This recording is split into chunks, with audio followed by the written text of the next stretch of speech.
आज हम देखेंगे आपका गॉस थ्योरम की आपकी लास्ट एप्लीकेशन इंपॉर्टेंट है आपका। इसमें नॉन कंडक्टिंग स्पेयर है आपका, सॉलिड स्पेयर आपका। कल जो हमने देखा था उसमें हॉलो स्पेयर था, अंदर से पूरा खोखला टाइप का।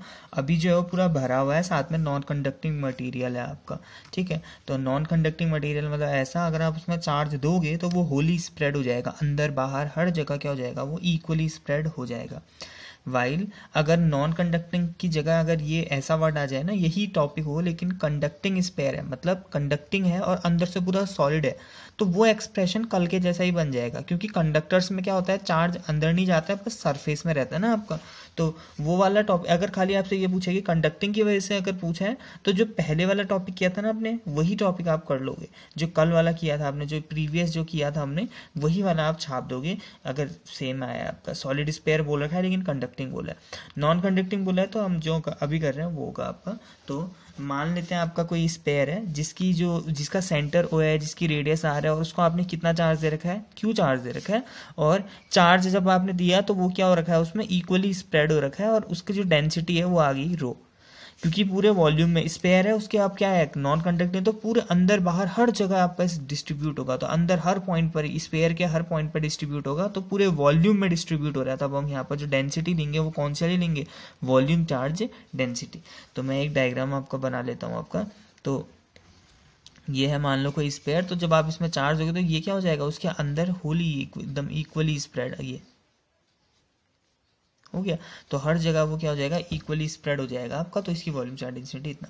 अब वैसे रो का फॉर्मूला क्या होता है आपका, इस रो का जो फॉर्मूला होता है आपका, जो वॉल्यूम चार्ज डेंसिटी होता है उसका फॉर्मूला होता है आपका charge upon volume. Unit volume में कितना चार्ज है आपका, तो चार्ज कितना है, ओवरऑल चार्ज क्यू है, और नीचे वॉल्यूम आएगा। अब वॉल्यूम कितना होगा इस स्पेयर का, वॉल्यूम का स्पेयर होता है आपका 4/3 पाई रेडियस का क्यूब। तो ये फॉर्मूला याद रखना है, इसको मैं कहता हूँ इक्वेशन नंबर 1। तो रो का फॉर्मूला होगा, बन जाएगा आपका Q upon 4/3 pi r cube. कोई दिक्कत नहीं। अब क्योंकि हमने चीज़ें तो मान लिया आपका, अब क्या होता है ना, इलेक्ट्रिक फील्ड आपकी 3 डिफरेंट लोकेशंस में आपको निकालना पड़ता है। देखो, बाहर, सरफेस में और अंदर। तो सबसे पहले हम क्या करेंगे, बाहर निकालते हैं इलेक्ट्रिक फील्ड। तो इसका एक्सप्रेशन सिमिलर ही जाएगा आपका जैसे प्रीवियस टॉपिक में हुआ था। तो आउटसाइड वाला, तो मान लो आउटसाइड कोई पॉइंट है, ये वाला कोई पॉइंट है आपका, जिसकी जो यहाँ से जो डिस्टेंस है वो कितनी है, छोटा आर। यहाँ पर आपको इलेक्ट्रिक फील्ड निकालना। तो यहाँ से क्या करोगे, सबसे पहले यहाँ से एक गॉसियन सरफेस कंस्ट्रक्ट कर दोगे। तो एक स्पेयर में कंस्ट्रक्ट कर देता हूँ गॉसियन सरफेस, हो गया। थोड़ा स्पेरिकल बना देना आप लोग। तो अब यहाँ पर मैं एक छोटा सा एलिमेंट मानता हूँ जिसका एरिया वेक्टर हो जाएगा आगे को परपेंडिकुलर डी ए वेक्टर। इस छोटे से एरिया का एरिया, इस छोटे से जो एलिमेंट है इसका एरिया है डी ए, तो इसका डी ये परपेंडिकुलर दिखाएगा एरिया वेक्टर।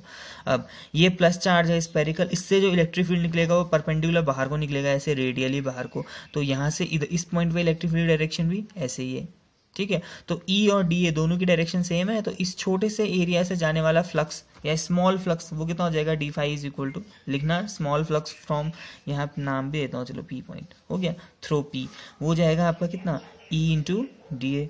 क्यों ई इंटू डी ए, इसलिए क्योंकि दोनों की डायरेक्शन क्या आपकी सेम है आपका।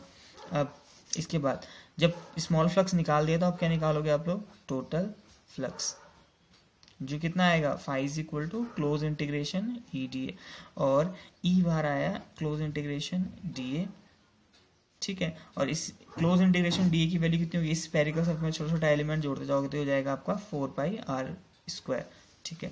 इसको मैं मानता हूँ इक्वेशन नंबर 2।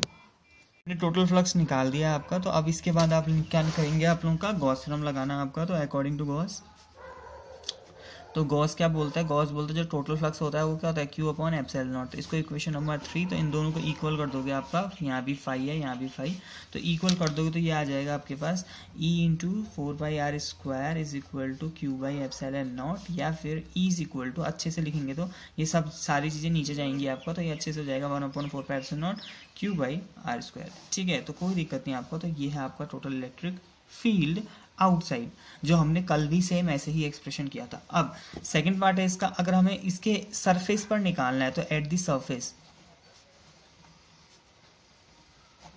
तो सरफेस का मतलब कि ये जो पी पॉइंट है, ये जो पी पॉइंट है या जो ये एलिमेंट है वो आप यहाँ पर लोगे, तो जब आप इधर पर लोगे तो ये जो पूरी डिस्टेंस ये आर है ये कितनी बन जाएगी, इतनी ही बनेगी आपका, क्योंकि आप क्या कर रहे हो, इस एलिमेंट को इधर पर लेके आ जा रहे हो, तो ये डिस्टेंस जो यहाँ से लेकर यहाँ तक की आर थी वो अब रिड्यूस हो जाएगी और यहाँ से यहाँ तक आर बन जाएगा। और ये जो डिस्टेंस है ना यहाँ से लेकर ये है अंदर वाले की रेडियस, जो हमने पहले ही कह दी थी कितनी थी, आर। तो इस वाले केस में सिंपल आप ये याद रखना कि आर इज इक्वल टू क्या हो जाएगा, कैपिटल आर। इस वाले फॉर्मूले आप प्लेस कर दोगे तो ये बन जाएगा इलेक्ट्रिक फील्ड का formula 1/4 pi epsilon not Q upon r square. ठीक है, तो ये है आपका एट द सरफेस आपका इलेक्ट्रिक फील्ड। अब इसके बाद है तीसरा आपका पार्ट कि आपको इनसाइड निकालना है, हो गया। थर्ड पार्ट थोड़ा इंपॉर्टेंट है, थोड़ा अलग है आपका, कि अगर आपको अंदर निकालना है, इनसाइड अगर आपको निकालना है तो कैसे निकालोगे। तो ये आपके पास एक स्पेयर था जिसके, हाँ ये नॉन कंडक्टिंग स्पेयर, तो जो आपने चार्ज दे रखा है वो इक्वली स्प्रेड हो रखा है, हर जगह इक्वली आपका स्प्रेड हुआ है। अब अंदर कोई पॉइंट है, मान लो ये, आप यहाँ से क्या करोगे, सबसे पहले एक गॉसियन सरफेस आप कंस्ट्रक्ट कर दोगे। तो मैंने कर दिया गॉसियन सरफेस आपका कंस्ट्रक्ट, स्पेरिकल होगा आपका, लगने में थोड़ा सा अजीब लग रहा है स्पेरिकल। ठीक है, ये मान लेते हैं इसका सेंटर। तो अब है क्या ना, दिक्कत क्या हो रही है ना यहाँ पर, इसके पहले वाले एक्सप्रेशन देखो, चार्ज क्या हुआ था, पूरे में डिस्ट्रीब्यूट हुआ था ना, तो इसका मतलब है जो क्यू चार्ज होगा वो तो पूरे में डिस्ट्रीब्यूट होगा, ये अंदर बाहर हर जगह ये पूरे इक्वली डिस्ट्रीब्यूट होगा पूरे के पूरे स्पेयर में। अब जब आप गॉसियन सरफेस की बात करोगे, ये है आपका गॉसियन सरफेस। अब जब आप गॉस थ्योरम लगाओगे तो गॉस थ्योरम क्या बोलती है, गॉस थ्योरम बोलती है कि जो फ्लक्स होता है वो इसके अंदर के चार्ज, इसके अंदर के चार्ज का क्या होता है, एप्सिलॉन नॉट टाइम होता है। अब गॉसियन सरफेस के अंदर कितना चार्ज है पता नहीं है ना हमें, हमें ये पता है कि इस पूरे में क्यू चार्ज है, इस पूरे का चार्ज पता है हमें क्यू। अब इसके अंदर कितना चार्ज है ये नहीं पता ना आपने, जैसे आपने 100 कूलम चार्ज दे रखा, तो मैंने क्या कहा यहाँ हर जगह 100 फैल जाएगा, तो अंदर कितना होगा ये, क्योंकि इतना पोर्शन तो हट गया ना आपका, तो कुछ ना कुछ चार्ज तो इसमें भी होगा। तो यहाँ पर क्या है, हम अभी पहले मान लेते हैं आपका कि गॉसियन सरफेस के अंदर जो चार्ज है, ये इस वाले सरफेस के अंदर जो चार्ज है वो कितना है आपका, क्यू डैश है, हो जाएगा। तो ये हम लेटेस्ट कंसिडर कर लेंगे स्टार्टिंग में कि जो गॉसियन सरफेस हमने कंस्ट्रक्ट किया है उसके अंदर जो चार्ज कितना है आपका, क्यू डैश है। और इस चार्ज की वैल्यू कितनी हो जाएगी, फिर इस क्यू डैश की वैल्यू, क्यू डैश की वैल्यू कितनी हो जाएगी, देखो डेंसिटीज के टर्म्स में, देखो आपका जो ये होता है ना आपका वॉल्यूम चार्ज डेंसिटी, इसका फॉर्मूला क्या होता है, चार्ज अपॉन वॉल्यूम, हो जाएगा। तो इस हिसाब से चार्ज का फॉर्मूला क्या बनेगा, डेंसिटी इंटू वॉल्यूम। तो क्यू डैश इक्वल टू क्या बन जाएगा, density rho into volume. Volume का मतलब अंदर वाले का वॉल्यूम, अंदर वाले का वॉल्यूम नहीं पता, क्यों नहीं पता हमें, इसकी रेडियस अगर छोटा आर होगी तो अंदर वाले का वॉल्यूम हो जाएगा 4/3 पाई आर क्यूब। तो हमें क्यू डैश पता चल गया, एक बार क्यू डैश पता चल गया तो अब आराम से करेंगे हम जो भी हमको आगे का काम करना है, कोई दिक्कत नहीं होनी चाहिए इसमें। हमने क्या किया, इस वाले फॉर्मूले से rho is equal to density is equal to charge upon volume वाले फॉर्मूले से हमने चार्ज निकाला, charge equal to density into volume. तो इससे हमने पता कर दिया कि इसके अंदर कितना आपका चार्ज है, आपका कोई यहाँ पर आपका कोई, ठीक है। अब इसके बाद का काम निकालते हैं, फिर आपका टोटल फ्लक्स निकालते हैं। चलो डायरेक्ट आपका स्मॉल फ्लक्स से करने तक तो सीधे क्या निकालता हूँ मैं, total flux from Gaussian surface, from Gaussian surface. तो वो जाएगा phi is equal to close integration of E D A, क्योंकि यहाँ पर आप छोटा सा एलिमेंट लोगे, इसका परपेंडिकुलर डी ए ये बाहर को है, इलेक्ट्रिक फील्ड भी ऐसे ही निकलेगा आपका, प्लस है अंदर चार्ज प्लस है, प्लस से बाहर ही को निकलता है आपका।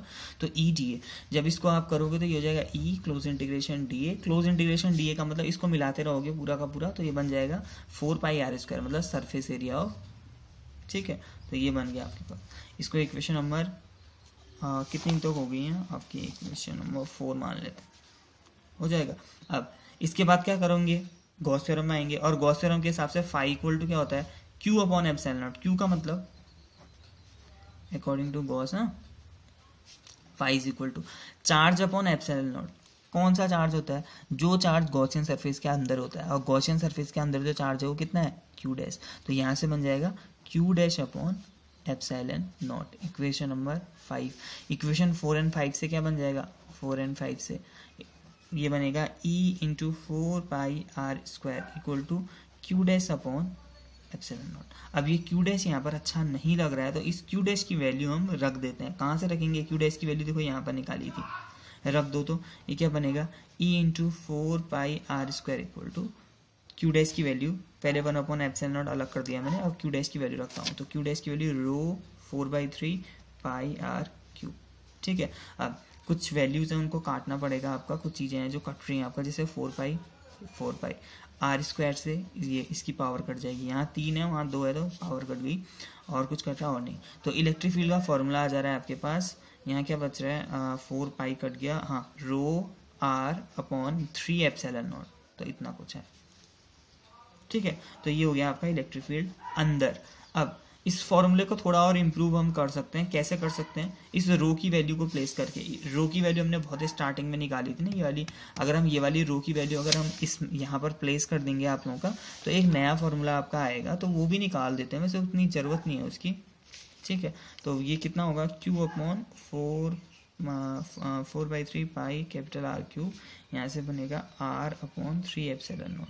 इस रो की जगह मैंने रख दिया ये, और आर अपॉन ये यहाँ लिखा है। ठीक है, इसको अच्छे से 3 से 3 कटेगा। अब मैं अच्छे से अगर इम्प्रूव करता हूँ, 4 पाई एप्सिलॉन नॉट दिख ही रहा है नीचे, तो ये बन जाएगा 1/4 पाई एप्सिलॉन नॉट, ऊपर दिख रहा है क्यू आर, और एक और चीज़ नीचे बच रखी है आर क्यू। तो ये फॉर्मूला है आपका। तो आप यहाँ तक भी काम करके छोड़ सकते हैं, इतना भी कर सकते हैं। तो अब मेन काम क्या है इसका, ग्राफ, जो आपकी कॉम्पिटिशन्स में बहुत ज़्यादा पूछा जाता है, इसका ग्राफ बनाओ करके, तो इलेक्ट्रिक फील्ड और डिस्टेंस के बीच का। तो जब हम ग्राफ बनाएंगे तो देखना कुछ इस तरीके बनेगा, ये है इलेक्ट्रिक फील्ड, ये है आपकी डिस्टेंस, और यहाँ तक मान लेते हैं रेडियस है आर, कैपिटल आर। अगर मैं इसके बाहर की बात करूँ तो सबसे ज़्यादा जो वैल्यू होगी वो सरफेस में होगी आपका। ठीक हो गया, कल जैसे हमने बनाया था। इसके आगे की वैल्यू क्या होगी आपका, क्योंकि जो आउटसाइड वाला है, देखो आउटसाइड वाला एक्सप्रेशन हमने देख रखा है, आउटसाइड में क्या था, आर स्क्वायर के इन्वर्सली प्रोपोर्शन है, मतलब जितना जितना आर बढ़ेगा उतना उतना ई कम होगा आपका। तो जो ग्राफ आपका बनेगा, तो इसके आगे का जो ग्राफ होगा वो कुछ इस तरीके से होगा, ठीक है, ये बनेगा। अब इसके अंदर कैसा होगा, जब हमने हॉलो स्फीयर की बात की तो अंदर कुछ नहीं बना था, लेकिन अभी बनेगा क्योंकि अंदर इलेक्ट्रिक फील्ड आ रखा है। और ऊपर वाले फॉर्मूले में देखोगे या नीचे वाले फॉर्मूले में, जो इलेक्ट्रिक फील्ड है ना वो छोटे आर से डायरेक्टली प्रोपोर्शन है, मतलब ऐसा है कुछ, ई प्रोपोर्शनल टू आर। ठीक है, इसका ये वाला ग्राफ आता होगा आपको, जब प्रोपोर्शन मतलब आर बढ़ेगा तो ई भी बढ़ेगा, तो दोनों एक साथ बढ़ेंगे, तो यहाँ से लेकर वहाँ तक का क्या होगा, यहाँ से सीधी लाइन खींचना और ये मिला देना, तो ये कुछ ग्राफ बनेगा। ठीक है, अंदर है ई प्रोपोर्शनल टू आर और बाहर है ई प्रोपोर्शनल टू 1/r स्क्वायर, और करेक्ट सबसे ज़्यादा वैल्यू होगी सरफेस पे। ठीक है, तो कुछ इस तरीके से होता है।